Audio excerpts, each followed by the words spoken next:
BSc first year students. Yesterday I have given information about the elementary canal of the cockroach. What is mean cockroach? All of you know I have given morphological characteristics, elementary canal, digestive glands, and food feeding. Yes, food feeding. These are the characteristics we detailed study in last period. Today we discuss the respiratory system. What is meant by the respiration? आपण त्याला मराठीमध्ये श्वासोच्छ्वास असं म्हणतो. प्रत्येक animal श्वास घेतल्याशिवाय जीवन जगू शकत नाहीत हे आपल्याला माहितीच आहे. पण त्यापैकी श्वास घेणे म्हणजे काय?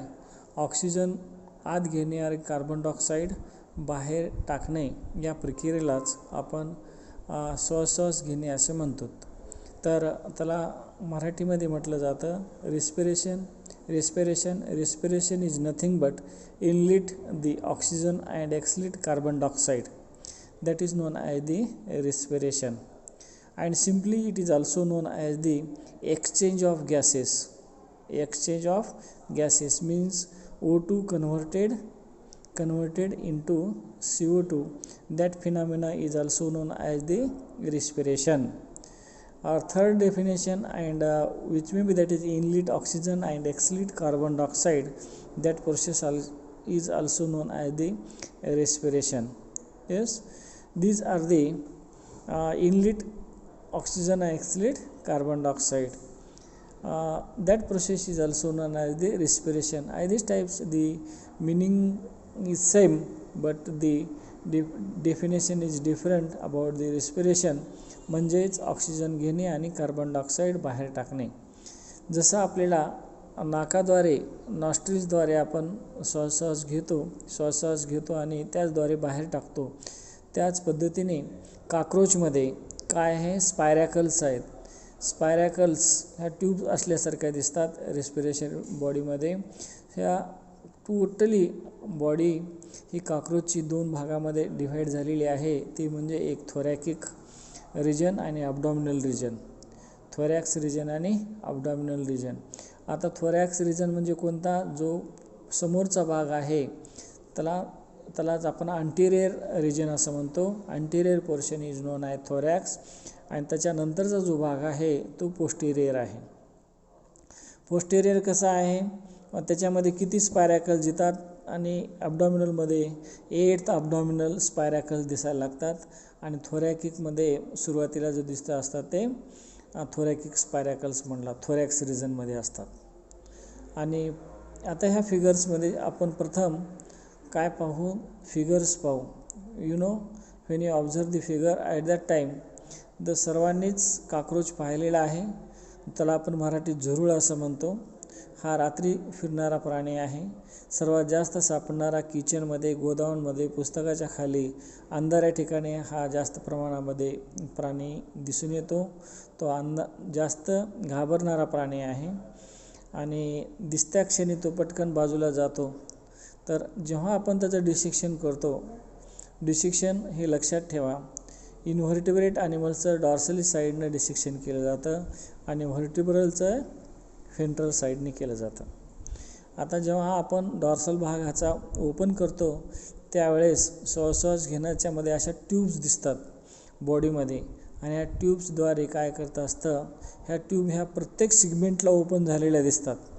प्रत्येक सिगमेंटमध्ये ओपन झालेल्या दिसतात आणि त्या सिगमेंट्समधूनच श्वास बाहेर टाकला जातो, आत घेतला जातो आणि बाहेर टाकला जातो. त्याच्यामुळे त्या ओपनिंग दिलेले आहेत. 8th नंबर ह्या अबडॉमिनलच्या असतात स्पायरॅकल्स, इथून बाहेर टाकला जातात. गोल व्हाईट हा दिसतो स्पेस, तो श्वास आत घेणे आणि बाहेर टाकणे. ह्यामधल्या जे आर्टरीज आणि व्हेन्ससारख्या दिसायला लागतात ह्याच्या असतात, ते सर्क्युलेशन होत राहतं. म्हणजे रिस्पिरेशनची प्रक्रिया जी आहे ही टोटली आर्टरीज आणि व्हेन्सद्वारे होत असते. तशी ही कॉकरोचमध्ये दिसायला लागते. यस, अशा ट्यूब दिसायला लागतात. आता ह्याच्यामध्ये ह्या ट्यूब्स कशा आहेत? फर्स्ट स्पायरॅकल्स टू 8th स्पायरॅकल्स ह्या अबडॉमिनलच्या आहेत. सिगमेंट्स कसे आहेत? त्याचे 8 सिगमेंट्स आहेत आणि त्या पद्धतीने त्याचे ओपनिंग झालेले आहेत. आता ह्याच्या बॉडीमध्ये हे अबडॉमिनल्समध्ये तुम्ही पाहिलं असेल तर ट्रंक रिजनमध्ये लॉंगिट्युडनल ट्रॅकियल ट्रंक आहे. त्याच्यानंतर व्हेंट्रल साईडमध्ये जी ओपनिंग दिसते, त्याच्यानंतर व्हेंट्रल साईडला दिसते, त्याला व्हेंट्रल लॉंगिट्युडनल ट्रंक असं म्हटलं जातं, लॉंगिट्युडनल ट्रॅकियल ट्रंक असं म्हटलं जातं. आणि ज्या ट्रान्सवर्स गेलेल्या आहेत, डावीकडून उजवीकडे गेलेल्या आहेत, तर ट्रान्सवर्स कमिशर म्हटलं. कमिशर म्हणजे जुळवलेलं आहे, ते कोणाला कम्युनिकेशन झालेलं आहे. येस, अशा पद्धतीने दिस types that is the diagrammatic representation and its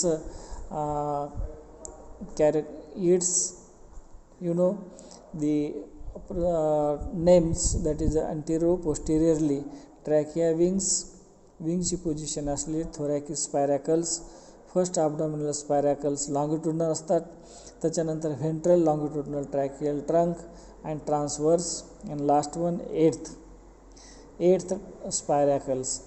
अशा पद्धतीने हे स्पायरॅकल्सचं फंक्शनच आहे ऑक्सिजन घेणे आणि कार्बन डायऑक्साईड बाहेर टाकणे. याच प्रक्रियेला आपण काय म्हणतो, respiration is nothing but the exchange of gases means oxygen घेणे आणि कार्बन डायऑक्साईड बाहेर टाकणे. ह्या प्रक्रियेला एक्सचेंज ऑफ गॅसेस असं म्हटलं जातं. ठीक आहे.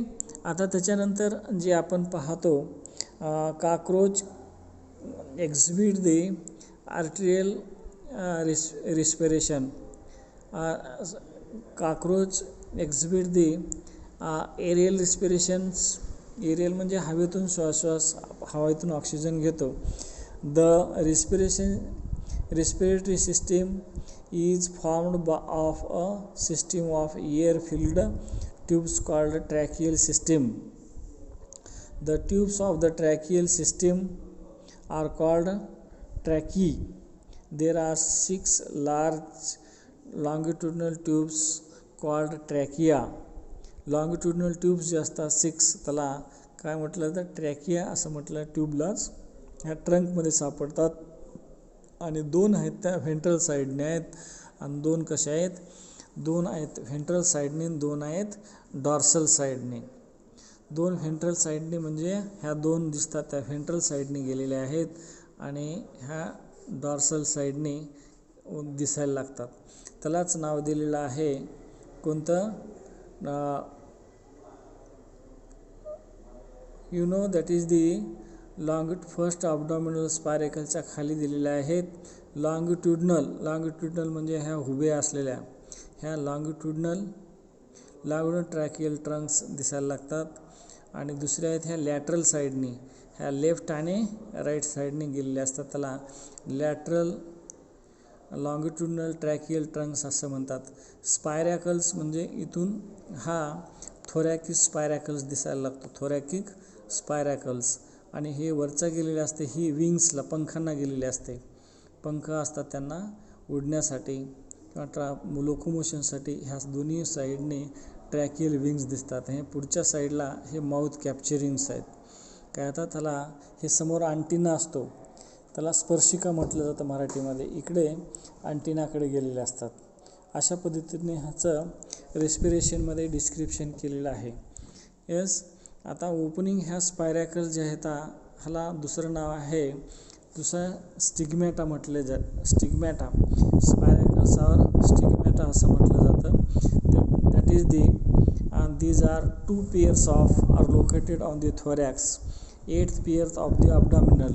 ह्या साईडला 2 thoracic spiracle दिसतात, ही साईड आणि ह्या साईडला, म्हणून 2 आणि इकडे साईडला दिसतात 8th इकडे ह्या साईडला 8th पेयर्समध्ये, इकडे 8 abdominal स्पायरक, ह्या abdominalच्या झाल्या. अशा पद्धतीने थोरॅक्स आणि abdominalच्या स्पायरॅकल्स दिले जातात. त्याला दुसरं नाव आहे स्पायरॅकल्सला, दुसरं नाव काय, स्टिग्मॅटा ऑल्सो. येस, आणि हे सर्व spiracles means to take respiration, that is the aerial respiration. हवेतून रिस्पिरेशन केलं जातं, श्वास घेतला जातो म्हणजेच ऑक्सिजन घेतला जातो आणि कार्बन डायऑक्साईड बाहेर टाकला जातो. आता जर डिसेक्शन पाहिलं तर आपण ह्या ट्रॅकिया अशा दिसायला लागतात.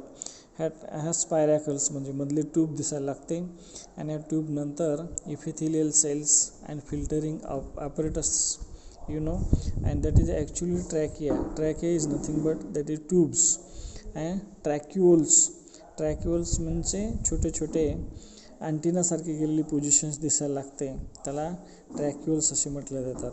येस, ट्रॅकिया अँड ट्रॅक्युअल्स ह्या दोन्हीही ट्रॅक्युअल्स ह्या ट्रॅकियाला अटॅच झालेल्या असतात आणि ट्रॅकिया हा टेंडिनीला अटॅच झालेला असतो. इकडे हॉल दिसायला जातो. म्हणजेच आपल्याला ह्या ट्रॅकियल सिस्टीममध्ये हा सर्वात महत्त्वाचा भाग आहे. त्याच्यामध्ये सेल्स असतात. ह्या सेल्स काय करतात, ऑक्सिजन ऑब्सॉर्ब अँड कार्बन डायऑक्साईड बाहेर टाकला जातो, एक्झिट दी कार्बन डायऑक्साईड. म्हणून त्या डेफिनेशनमध्ये असं म्हटलं आहे, inlet oxygen and exhale carbon dioxide. This is definition which related to the respiration. Yes, and that so diagram is very important about the respiration. Tracheal trunk branch and rebranch means branch दिसायला असतात आणि पुन्हा ज्या branch attach झालेले असतात त्याला रिब्रँच असं म्हटलं जातं. हे सर्वांचं कसं आहे, नेटवर्क आहे. कुठे आहे, ट्रंकमध्ये आहे. म्हणून त्याला काय म्हणलं आहे, tube called tracheoles. Just I have given the information. Tracheoles are attached to the trachea, that is a network. Tracheoles and blindly in the around the cells and tissues, that is totally which is attached to the tissues and cells. What is the mechanism? Mechanism is nothing but firstly I have given the information. Respiration is simple but complicated when you observe the mechanism. Air म्हणजेच oxygen आत घेतला जातो आणि carbon dioxide बाहेर टाकला जातो. That phenomena is known as respiration. Means air enter in to the tubes through the spiracles. It is called inspiration. In the inspiration, the airs are tracheoles. These are the terminal end of the tracheoles and are filled with a fluid. What a fluid? It contains carbon oxygen inspired and air dissolved in the fluid. Yes, the active fluid tissue becomes the hypertonic as the result of oxygen containing fluid air to trachea tip of the tracheoles. Now the exchange of the oxygen and carbon dioxide takes place. After the inspiration, air goes through the spiracles, that is called expiration. Means simply the mechanism: inspiration oxygen and expiration carbon dioxide. Oxygen घेणे आणि carbon dioxide बाहेर टाकणे या प्रक्रियेलाच आपण respiration म्हणतो. त्याला नाव दिलं आहे mechanism. Yes, and I have given diagrammatic representation. Inspiration and expiration are through the about abdominal movement. As these types, the given information about the respiration and respiratory system of cockroach. Yes, now we discuss the remaining next one, which is the nervous system. Yes, okay. You read carefully. Let it go.